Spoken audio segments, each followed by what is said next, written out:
What's going on, guys? Welcome back to the Art of Violence. I want to talk about Jiri Prochazka versus Alex Pereira. The fight that happened last night. My gosh. Did it go down pretty much the exact way I thought? Yes. Was it still insanely impressive and fun to watch? Absolutely. Did I predict it like almost to a T? Basically. You guys can go watch my other video predicting why I thought Alex was going to basically destroy Jiri. Probably link it below. And yeah, it was a one-sided beatdown, man. It was a one-sided beatdown. All the stuff Jiri, all the mistakes Jiri makes, you know, he made it that I was talking about. He makes in this fight. Not having any sort of fundamental defense, not having any sort of solid footwork base. Staying in range too long without actually doing anything, having his hands down the entire time, relying on random, out of nowhere, sporadic strikes to try to land a big one on you. Having no footwork foundation. He made all those mistakes in the fight from the beginning, like literally from the very beginning. So even the first jab that Alex landed on him that, you know, rocked him back, he was in range pursuing Alex, you know, very, very overextended with his hand not, his other hand, I think he was trying to jab Alex too. His other hand was not covering his face and he got hit right away. And it's not just that he's not covering his face. Again, he's in range trying to pursue you with very obvious strikes. It's never going to end well. And that was basically how the whole fight ended. He would stay in range, do his little bounce, try to hit Alex with these very overextended shots where he didn't really even have his weight behind him, and Alex would just sit there, wait and counter. The last punch where Alex hit him with that check hook, Jiri was trying to like do like this double, triple jab in, very overextended. Alex just leaned back, got him to pursue, cracked him with it. Dropped him bad at the end of the first round. If that first round had 10 more seconds, it would have been over. Not to be one of those guys who says that as oh, if only he would have won. Some people do that, like when their favorite fighter loses, they get upset and they're like, oh, if there's only 10 more seconds that last round, he would have won. But no, really, like if there was like an extra 5 seconds, he was so rocked and dazed. There was an extra 5-10 seconds, Alex probably would have been able to put him away in the first round. But yeah, Alex stayed crisp. He stayed clean. He stayed defensively responsible. His footwork was there. His defense was there. His leg kicks were there. Jiri went southpaw in the beginning of the fight. Alex made him pay for it immediately. Jiri switched back. And Jiri, whenever Jiri was getting hit too, he was getting very, like, his ego was getting very triggered. Like when he would get hit, he would like bounce up and down and like, yeah, come on, which is a huge sign of ego. And it just kind of lets everyone know that, like, I got you. Like, if you're having that sort of response, it means I got you. It's funny because back in the day, it used to kind of like, it used to mean you were a tough guy. But now everyone knows. It's like, no, I got you. That's why you're having that response. Every time he would get hit, he would act like, oh, it's no big deal. But it's like, it is a big deal because you're getting cracked and rocked and dropped, and you're not doing anything about it. He just had no game plan. He had no game plan, made all the same mistakes he always makes. And, yeah, I mean, I'll try to play some clips, show some pictures. You know, his main issue is just he's always in range. He's always available to get hit, and he doesn't have the defense to stay in range like that. He doesn't have like a Canelo style defense where his hands are glued to his face. He's constantly aware of what you're doing. You know, he's either, and if things get too rough, he's out of there like Canelo is.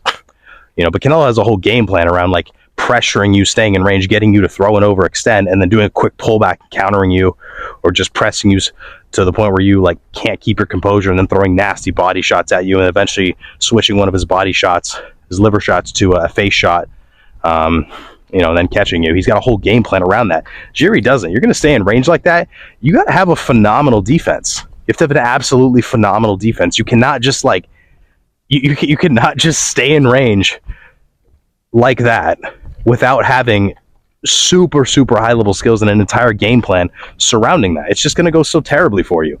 as it did him. There's no benefit to that. So, as we saw, you know, that's really what it was. He didn't set Alex up whatsoever. He wasn't sitting down hardly on any of his punches. He didn't know where to find Alex. He wasn't feinting Alex correctly at all.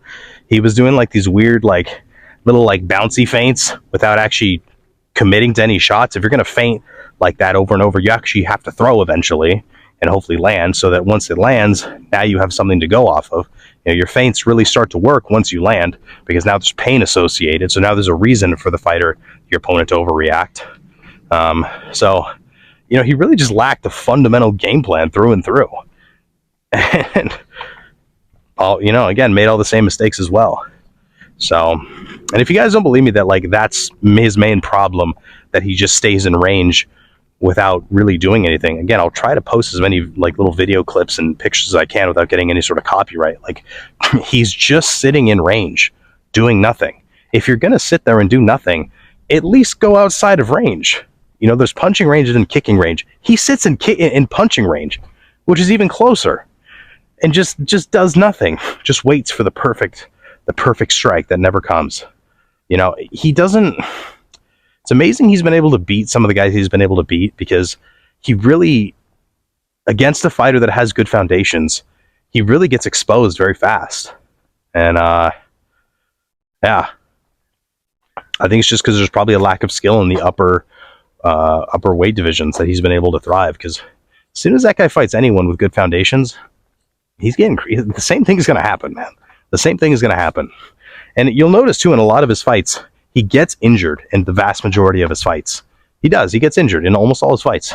He gets rocked. He gets cracked. Almost every fight's a war. You know, even in the Dominic Reyes fight, he got hurt a lot in that fight. Dominic just didn't have the defense in that fight to be able to deal with him. Be interesting to see how that fight goes now that Dominic has seemed to go back to his roots, which is where he should have been all along.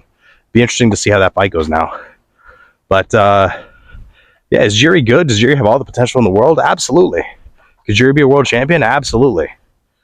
But he needs to get the right coach behind him. He does not have good coaches behind him at all. You know, he needs to go with, like, I think he was with Henry Cejudo's coach for a while. I think he's been bouncing around. He needs to go with a coach like that. I believe his head coach's name is Eric Henry's. Yeah, he needs to go with like a really solid camp that can really help him out and can really show him how to stick to a game plan and perfect his fundamentals. Really, like, it's almost like there's fundamentals he never learned. The way he just leaps into shots and keeps all his hands down, the way he defends, it's like, it's just very, like, it's very all over the place. It's very all over the place. And oftentimes he doesn't have, like, the accuracy or the right reflexes to be able to do that. That's why he gets caught in all of his fights. So, and doing stuff like that ultimately gets you knocked out when you fight higher level guys. So he needs to, like, learn how to properly block a punch. It's like he never learned, or he just chooses to not do it, which gets you in trouble at the highest levels.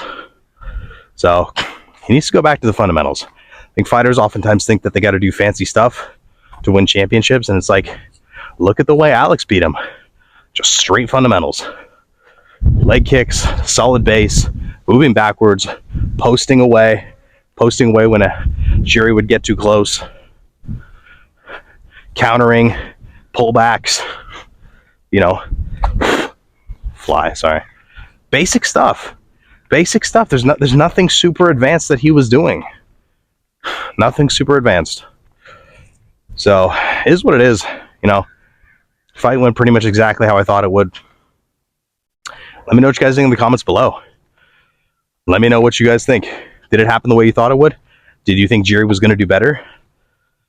Did you think Alex was going to finish him the way he did? You think the fight was going to go to a decision? What did you guys think? I watched the video of the Wade concept talking about how Jiri was going to win. He really didn't have any reason to come to that conclusion, from what I remember. It was just like oh, he pulls stuff out of nowhere and he's super athletic and, you know, he's going to improve this time so he'll win. It was just like a bunch of, like, vague nonsense. I'll probably do a reaction video to it, because I don't know how the Wade concept, his channel, you can go check him out. I actually like his channel for the most part. I don't know how he landed on Jiri, but I had Alex winning all day in that fashion too. So, is what it is. Let me know what you guys think in the comments below. I'll respond to every comment. We'll have a conversation about it. And yeah, my name's Angelo. Zero to Violence. Till next time.